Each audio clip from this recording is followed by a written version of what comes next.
do me a favor. If you're on your phone, go to the little three dots and push it on your Zoom and get ready to talk to me via chat.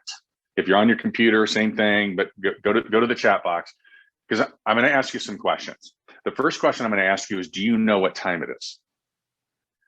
Do you know what time it is? And I don't mean like 9:07 a.m. Mountain Daylight Time. I'm talking about June 29th, literally 36 hours away from the conclusion of the second quarter. That is halfway through the year. And where are you? Where are you with your business? Terry. Thanks, Terry. Where are you with your business? We talk about how important it is to track and measure and to understand the data points. I want to talk to you a little bit today about how Q2 is in the books, how we need to learn from Q2, and there's three very specific things that I want to talk about today. I want to talk about possibilities, I want to talk about probabilities, and I want to talk about certainties as it pertains to the rest of the year. We have half of the year as data to learn from. So my first question to you is this: how many of you are tracking at or above your goal? Give me a hand or a thumbs up.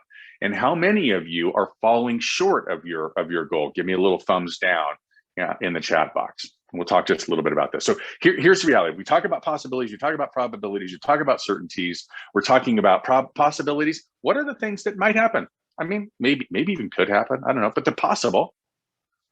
Versus what are the things that probably could happen? I don't know. Versus the things that absolutely 100% will happen. And we need to get real on these things because the stakes are big. When we talk about our businesses, we're not talking about just dollars and cents. We're talking about customers. We're talking about buyers and sellers. We're talking about families. We're talking about children. We're talking about grandparents. We're talking about life change. We talk about you. We're talking about the same thing, aren't we? We're talking about your businesses, your impact in your communities. Like the stakes are big. College tuition, big, right? Private school, big. Can you afford your mortgage? Are you going to be part of the 87% or the average that don't make it in the real estate industry? Or are you going to be a part of the top 13% that do make it and turn something into just an incredible career? The stakes are big. I'm not seeing anything in the chat box. How many of you are tracking? Give me a thumbs up. How many of you aren't? Give me a thumbs down. Congratulations, Delphine. That's fantastic. Whether you are tracking at or above, or whether or not you're tracking below, you need to learn from the data points. Both mean something to you. We've got an opportunity here because it's not too late if we're not tracking. It's not too late for us to turn it right now by learning what isn't serving us, what we aren't doing enough of. And if we are tracking and we are doing some things great, now's a great opportunity for us to take the information, the data, and do more of it and go all in to make sure that we capitalize on the momentum. The bottom line is we're all a little bit different. I'm a dreamer. I think everybody knows that. Not hard for me to get wrapped up into the possibilities of it all, right? But for somebody who's not a dreamer, like possibilities, that's just not how they flow, right? Like they need the certainties. Knowing who we are and how we can best leverage that becomes really, really important to our success and, yes, our failure, right? So understanding the blind spots. So what I'd like to do is I'd like to give you 3 tips on how to make sure that next quarter is your absolute best year ever. Love it. I see a lot of success in the chat box. Fantastic. Way to go, you all. All right, so number 1, scoreboard. Scoreboard. What is your visual display management system? Scoreboard, right? Every competition has a scoreboard. Why? Well, because the truth of the matter is our emotions, they lie to us. They lie to us every single day. That which you feel is generally not real. But the data is the data and the data is real.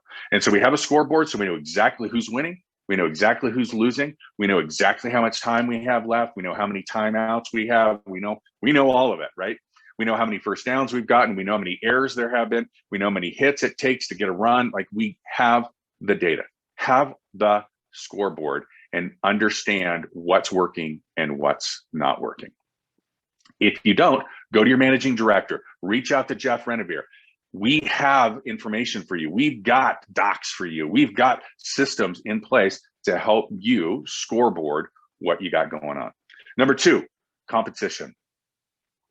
I was having a conversation with somebody the other day, and they were just saying, okay, so things have changed. You've got this new president, this Ryan Brown guy, and he's doing all of these things, running the organization. What are you doing?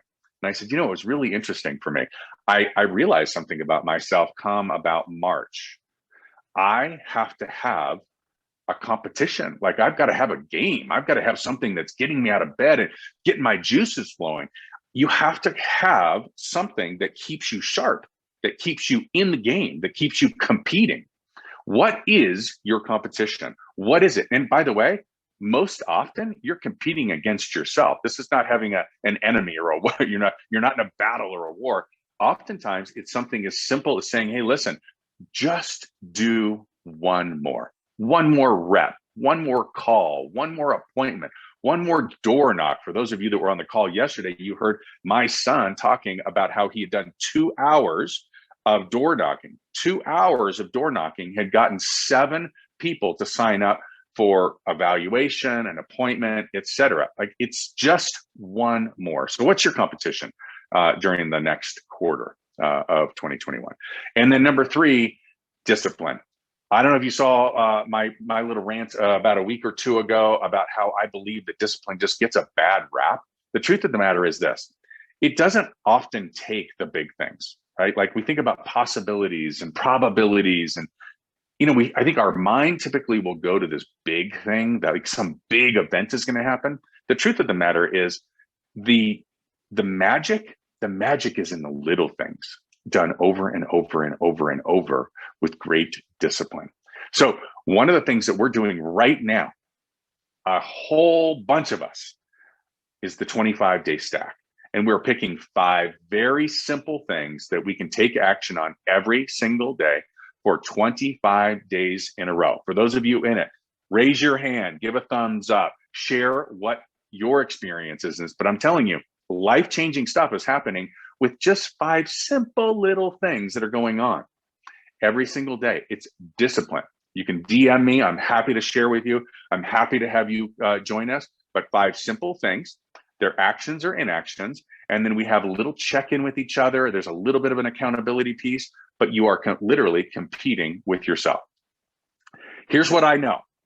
We will grossly